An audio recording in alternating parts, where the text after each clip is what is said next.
Welcome to Voyage Daily Tech, the most important news personalized for you every day, supported by Voyage.com. After listening to today's news, you'll know, first, Japan's Rapidus debuts a 2nm chip prototype, challenging semiconductor giants with a speed-focused, custom chip manufacturing model. We'll analyse why this high-stakes bet on speed over scale is a turning point and how it could affect global chip supply chain dynamics. Second, Meta faces big tobacco playbook allegations, with lawsuits claiming it hid research on mental health harms to prioritise growth. In this episode, we'll break down the critical allegations and what they signal for future regulation of all social media platforms. Third, a ChatGPT co-creator calls AI sycophantic as the industry's growth collides with a massive power grid and electricity crisis. This discussion will reveal how this energy bottleneck connects to the larger AI trend and what it means for future innovation cycles. Fourth, defying a total ban, China has secretly become the world's third largest Bitcoin miner, sparking fears of a geopolitical power play. So we'll discuss why this quiet resurgence matters and what it means for the security of the Bitcoin network and digital asset geopolitics. Fifth, keeping old tech creates a productivity drag, pitting the US upgrade model against Europe's push for a circular repair economy. We'll examine how software obsolescence and on-device AI may impact future product roadmaps and what it means for consumer upgrade cycles. The most unexpected news in the tech world today has to be this. A brand new company with absolutely no experience in manufacturing advanced computer chips just did something only two global giants, TSMC and Samsung, have ever accomplished. The company is called Rapidus, and it just produced a prototype of a cutting-edge 2nm chip, the most advanced semiconductor technology on the planet.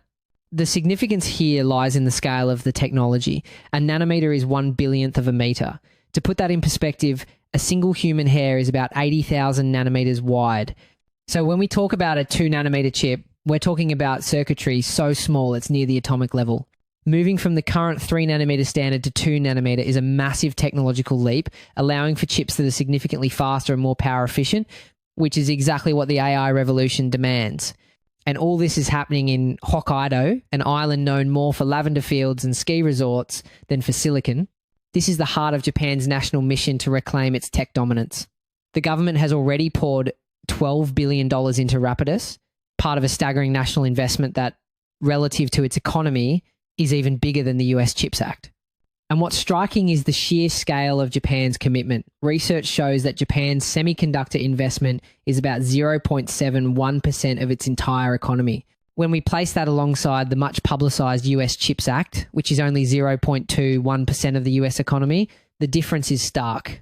So relative to its size, Japan is betting more than 3 times bigger than the United States. It's a clear signal of their ambition. 40 years ago, Japan made over half the world's chips. Today, it makes just 10%. This is their all-in bet to reverse that decline. But here's the twist. According to the Center for Security and International Studies, Rapidus has no experience and no clear path to get the know-how from the masters at TSMC or Samsung. On top of that, a major report highlights a massive funding gap, stating the company is billions short of the 5 trillion yen needed for mass production. Actually, the leap from a single prototype to mass production is the hardest part. It's one thing to make one perfect chip in a lab. It's another to make millions of them with a high yield, meaning very few defects. This requires decades of institutional knowledge. To overcome this, Rapidus has partnered with IBM to get access to their 2nm designs, but it's still a huge gamble as they have to build the entire manufacturing process and supply chain from the ground up to compete with giants who have been perfecting this for years. So what's the real plan? The CEO of Rapidus says they aren't playing the same game. His claim is their edge isn't size, it's speed. He's on the record saying Rapidus can produce and deliver custom chips 3 to 4 times faster than anyone else in the world. So the thing is, Rapidus is betting on a foundry as a service model. Instead of the mass production batch processing used by the giants, they're focusing on something called single wafer processing. This allows them to make real-time adjustments for each individual wafer, which is perfect for creating small, highly customized batches of chips very quickly. In essence, they're not trying to be the biggest. They're trying to be the fastest and most flexible for customers who need specialized chips now, not in 6 months. This sets the stage for a high-stakes showdown. With global demand for AI chips surging and nations scrambling to secure their supply chains, Japan's massive gamble comes down to one thing. It's not about outmuscling the titans. It's a bet that a rookie contender backed by national ambition can outmaneuver the champions by being faster and more agile in the race to power the future. From a national hardware moonshot to a crisis within one of the world's biggest software giants, our next story begins with a chilling allegation. An internal staffer at Meta allegedly worried the company was acting like the tobacco industry, doing research and knowing cigs were bad and then keeping that info to themselves. It's a powerful comparison because the playbook being described is almost a carbon copy of the one used by Big Tobacco for decades. We're talking about a strategy that involves publicly questioning scientific links to harm, funding their own research to create doubt, and lobbying heavily against regulation, all while internal documents show they knew about the dangers. In fact, major tobacco companies were successfully sued under the RICO Act. That's the law designed to fight organised crime for coordinating to deceive the public.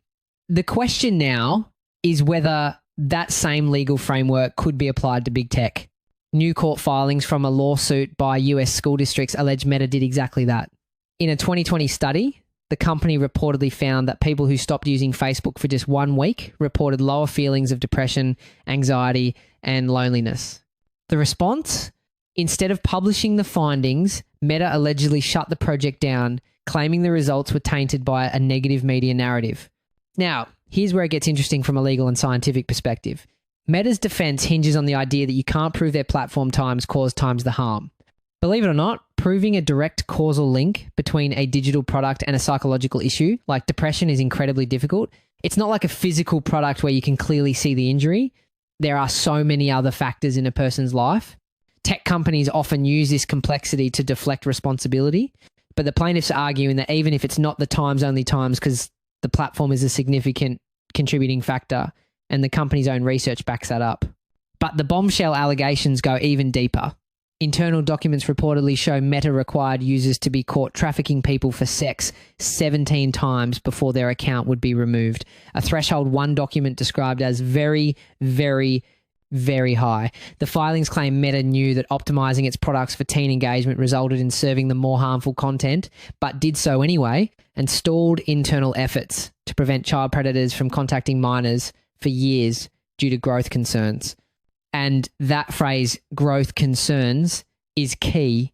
It points to a fundamental conflict inside these massive tech companies, a civil war between the growth teams and the trust and safety teams. Product managers and engineers are often rewarded, both with bonuses and promotions based on metrics like user acquisition, time spent on the app, and engagement. Safety features, which might add friction or reduce usage time, can directly threaten those growth goals. So when you hear about safety efforts being stalled, it's often because the entire incentive structure of the company is built to prioritize growth above all else. Meta strongly disagrees with the allegations, calling them cherry-picked quotes and misinformed opinions, and says its safety work is broadly effective. The lawsuit, however, points to the very top. When asked about better funding for child safety work, the filings allege Mark Zuckerberg said he wouldn't call it his top concern, stating in a 2021 text message, "I have a number of other areas I'm more focused on, like building the metaverse." And while this lawsuit focuses heavily on Meta, it's crucial to understand that this isn't just about one company. The lawsuit also names TikTok, Google, and Snapchat. The core allegation isn't just about a specific flaw on Instagram or Facebook. It's about the fundamental business model shared by almost all major social platforms, a model that relies on engagement-driven algorithms to maximize the time you spend on the app. The argument is that this model, by its very nature, is what creates the potential for harm, whether it's addiction, social comparison, or exposure to dangerous content. This case is asking a huge question: is the problem Meta, or is the problem the way all of social media works? Speaking of flawed business models, one of the creators of ChatGPT is now sounding the alarm about the very technology he helped build. Lion Jones, a co-author of the groundbreaking paper that put the T in ChatGPT, says today's AI chatbots have become sycophantic. The root of the problem lies in the training method used for most chatbots, called reinforcement learning from human feedback, or RLHF. It essentially teaches the AI to give answers that human testers will like. The unintended consequence is that the AI learns it's better to be agreeable and pleasing than to be strictly correct. It prioritizes user satisfaction over factual accuracy. He warns they are so eager to please that they'll agree with almost anything, leading users astray. His solution is radical. In his words, we need to make AIs that can actually disagree with you and actually correct you. This is a huge deal. He's talking about a fundamental shift away from the current training methods towards new ideas like constitutional AI, where the model follows a core set of principles, or direct preference optimization, which is a more direct way of training for accuracy. The goal is to build AIs that challenge us, not just echo us. But that's not his only bombshell. He's now publicly urging the UK to surrender in the global AI race against the United States and China. His advice is brutally honest. It doesn't make any sense to be a part of that race because you're not going to win. A while back, we unpacked how the rush to build national AI factories demands unprecedented capital, and even major investors were questioning who would ultimately pay the bill, describing the web of commitments as Byzantine and somewhat incestuous. Against that backdrop, Jones's call for the UK to avoid a head-on race with hyper-Earth scalers sounds less defeatist and more strategic. To see a different approach, you just have to look at France. While the UK is debating its path, France is pouring a staggering 109 billion euros into its AI sector, attracting massive private investment. A French startup called Mistral AI has already become a major rival to the big US companies by focusing on powerful but more open and efficient models. This is a perfect example of how a country can carve out a leadership role without trying to simply copy Silicon Valley. He argues the only way forward is to be brave and focus on entirely different, more speculative AI research. But that's not the whole picture. This entire vision for a new kind of AI is hitting a massive real-world roadblock, a lack of power lines. For Jones's native Wales to become a hub for this research, it needs a modern electrical grid. But plans to build that grid are being met with fierce protests over new pylons. One expert warns that without this infrastructure, growth in the region is currently impossible, and Wales could lose out on the AI race entirely. We previously analysed the warning that data centre electricity demand could roughly double by 2030, and a few days ago we noted a capacity auction where an independent watchdog found data centres accounted for 63% of a $9.3 billion tab. The latest development is that this abstract grid stress is now colliding with local politics on the ground in Wales. And this isn't just a local problem for Wales, it's a hidden crisis for the entire AI industry, stemming from the sheer amount of power these systems consume. Right now, UK data centres use about 2.5% of the nation's electricity. By 2030, that's projected to surge to 22 terawatt hours. To put that in perspective, in Northern Virginia, the world's largest data centre hub, these facilities already consume 26% of the entire state's electricity. As we've discussed before, a single high-performance AI server can draw over 10 kilowatts. Cooling has become a first-order constraint, and some new AI campuses can pull a gigawatt, roughly an entire city's worth of power. That's why companies are scrambling for energy-efficient designs, including tie-ups to deliver advanced cooling solutions. And consumers are already feeling it. In states packed with data centers, residential electricity prices have jumped 16% in Illinois and 13% in Virginia, well ahead of national averages. The AI race isn't just about code. It's a brutal competition for power. It's a stunning conflict. One of AI's own pioneers is calling for a revolution in how we build it, but the future of intelligent machines is being held back by a very old world fight over basic electricity. And here's the final ironic twist to this whole story. While Jones is advising his home country to be brave, he founded his own innovative AI company, Sakana AI, not in the UK, but in Tokyo, Japan. It's a stark reminder that in this global race, top talent will go wherever the resources and support for their vision exist. That brutal competition for power we just mentioned isn't limited to AI. In the world of cryptocurrency, it has led to a stunning geopolitical reversal. A country that declared war on Bitcoin mining and wiped it off the map is now secretly the third largest miner in the world. 4 years ago, Beijing launched a total ban on all crypto mining, citing threats to financial stability and energy goals. The country's global market share plummeted to zero. To understand the stakes, you need to know what mining actually is. It's a global competition of computers solving complex puzzles.